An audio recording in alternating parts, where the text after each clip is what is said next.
Hello peoples, welcome to this new video.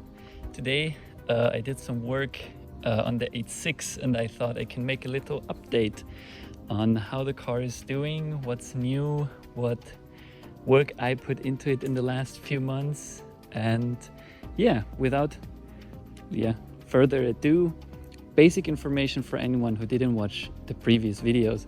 This is a AE86 Toyota Corolla GT.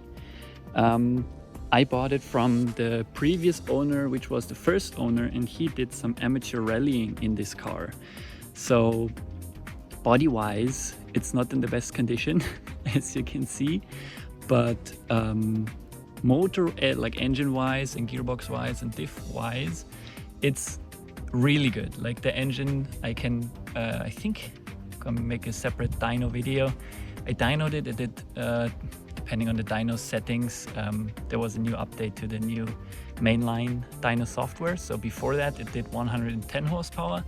With the new software, which is supposedly a bit more accurate, it did 104 hub horsepower. So you have all the drivetrain loss, excluding the wheel loss included. So yeah, they're supposed to make, I think, around 130 horsepower stock. So I think that's pretty healthy, and the engine runs super well. But yeah, there's a few things. Let's jump right into it. I took it to an alignment because I got these pretty new tires.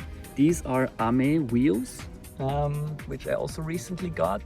I forgot the name of them. I can put it in the screen, but yeah, we got some Shiba tire, Rev Max R23, which are like, they're advertised as more like a drift tire, which many people also run on the back, but since low power, I chose to run them in the front. They're fairly cheap. For now, we still have some old tires in the back, which I also soon want to change, but I'm not sure if I want to change the wheels in the back as well. So we got those on here. And I got an alignment as well. And if you can see, this wheel sits fairly flush with the guard. This wheel over here, however, don't mind that. This is just for working on the car, my little mat. This car sits this wheel sits in quite far. So that shows you roughly how crooked this whole front of the car is, because it had an accident here. As I said, it was run in amateur rallies. And if you take a look, I'm not sure if I can properly show that. Underneath, yeah, you can see it. Oh, I think this is the first time I've ever showed it on the channel. The frame rails are properly repaired, and yeah, everything basically has been welded up front here.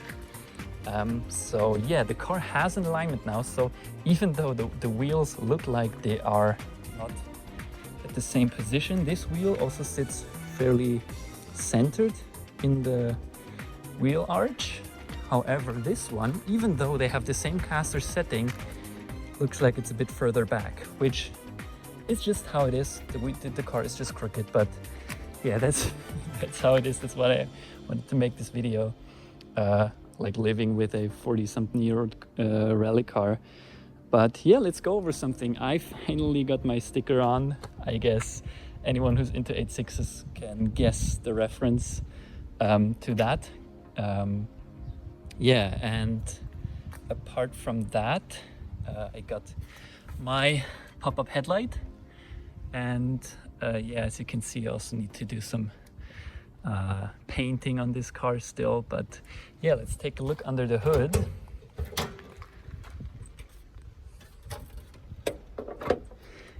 Because recently there's been a little oil leak developing. There's some oil coming out from the distributor here, and then some oil from, which I didn't plug in by the way, the oil pressure sensor. Whoops. Yeah, this is a bit, it sometimes falls off. So let's see if we can get that on here. Should be fine for now.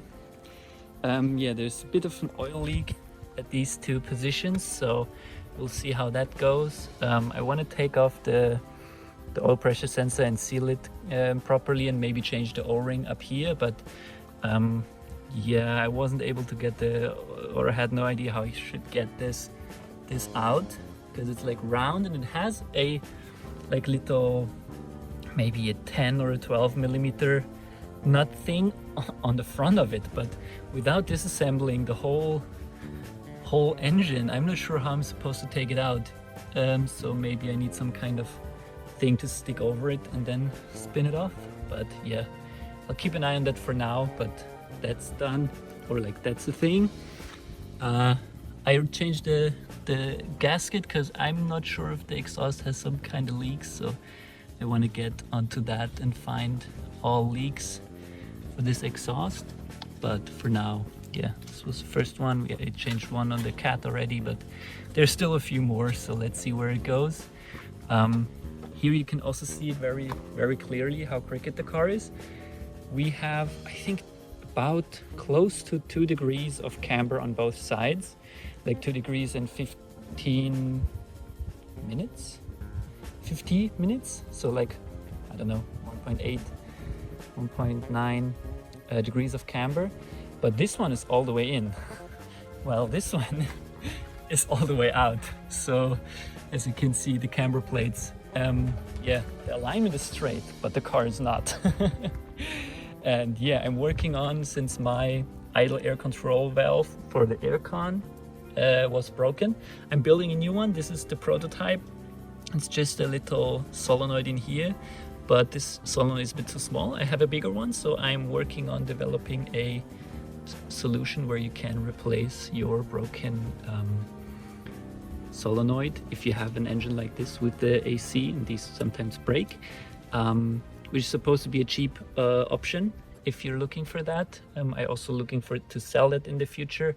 Obviously this is just a prototype, but yeah, let's see. I want to build that or finish that, and apart from that, the engine is doing pretty well. Yeah, engine wise, there's not much to say about it, since everything's working quite well. As you can see, the radiator is leaking slightly, so I'm like regularly filling up the reservoir. Yeah, it's just old radiator. You can see it's just coming out of the connections here. I think it's even, is it called in English, diffusing through the plastic, or like at least on these flanges here, like all around you can see where it's red. So yeah, I have a new radiator coming, should be here in like about a month maybe, with also dual electric fans, since this fan works, but this clutch fan, but the problem is in traffic, in heavy traffic, when you also like always stop and go, you don't get much airflow. This fan doesn't give it the best airflow, and if you're just idling, it's just spinning slow, obviously, since it's connected directly to the engine RPM. So the aircon also, which I put in, sometimes doesn't get enough airflow, so it heats up quite a bit in the car. So yeah, with some dual electric fans, I think I'll hook up one to like an water temperature gauge, and one I will hook up to the aircon, so it always turns on when the aircon's running. That's my current idea. We'll see if that works out in the end, but apart from that, my 3D printed intake is doing perfectly fine. Zero issues with that. It's printed from ABS. Some people don't trust ABS. I fully trust ABS. I think it's my favorite material. This is printed from ABS too. Everything I build is basically made from ABS. It's heat resistant. It's also quite sun resistant, I would say. It could get a bit brittle over time if you don't paint it like I do, but I've been running these kind of printed parts in my MRS for a long time, also in the interior, but of course the interior doesn't get as much sunlight as outside parts. So yeah, we'll see. This is the first prototype. See how long that holds up. I'm also working on a new, I think I told in the previous video, a new headlight, like similar to this one, without the flap and the round headlight. So that's working out well. And yeah, so much about that. Inside, not much has changed. Sadly, my altimeter gauge is broken. On idle it shows 0 RPM, and then it always is behind the actual RPM at least 1,000. So I want to try disassembling that and see if there's something I can repair about it. Oh yeah, I got new speakers. Yeah, this is pretty cool. I got these because they were slightly broken, but I was able to repair them. I got these from my kind friend, and I 3D printed a little adapter. So these are working perfectly now. They even have little tweeters, which I put in here. You can see it over there as well. So from one broken speaker to 2 functioning speakers is pretty cool.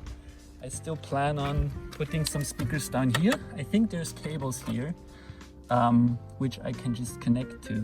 So that's the plan. I did some insulation on the interior, as you can see as well, to get the car a bit more quiet and also a bit cooler in the summer, because down here from the trans tunnel where the exhaust runs as well, there's quite some heat radiating off of here. So yeah, I hope with this and with in the future also a carpet, the car is not going to heat up as much. So yeah, that's the plan. And yeah, Android Auto Dash working perfectly fine. I still want to find a better solution instead of having it plugged into the cigarette lighter port, but for now it's working fine. And yeah, let's see, is there anything new in the back? I don't think so. I'm still wanting to do something about the exhaust. It sounds all right. It's basically full stock exhaust except for this rear muffler. It's, I guess, of some kind of race car which we just welded on. So yeah, it sounds all right, but I want something a bit more.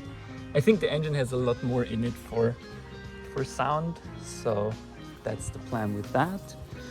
And yeah, I would say with all that, that's the current update on the car. Things I still want to do, as I said, is which are going to be next, is the radiator, probably fixing some of the leaks. And I also want to try 3D printing a cover for up here. You can also buy them, but buying stuff is lame. Building your own stuff is cooler, so that's what I'm gonna do. And yeah, second headlight, dual electric fans, and yeah, let's see, maybe some new wheels and tires for the back, maybe just some tires and some spacers, because I think the front looks quite nice now. And I thought about matching the rears with the same kind of paint scheme as the fronts. So the spokes, the outside part of the spokes, make it gold, rest black, and leave the outside rim silver. Because I think even if they're different design, if the color scheme is the same, it could look quite cool, but then I need some spacers for the back to make it look a bit more neat. And yeah, that's so much about the update. The car is doing well. It hasn't yeah, how do you say, it hasn't disappointed me any time really. I always could drive it wherever I wanted and it worked out fine. Here and there a little repair, but it never left me stranded. Like, of course I drove up Akagi sometime and it suddenly ran on 3 cylinders, but that was also just a plug coming off from the injector, so that was fixed fairly quickly.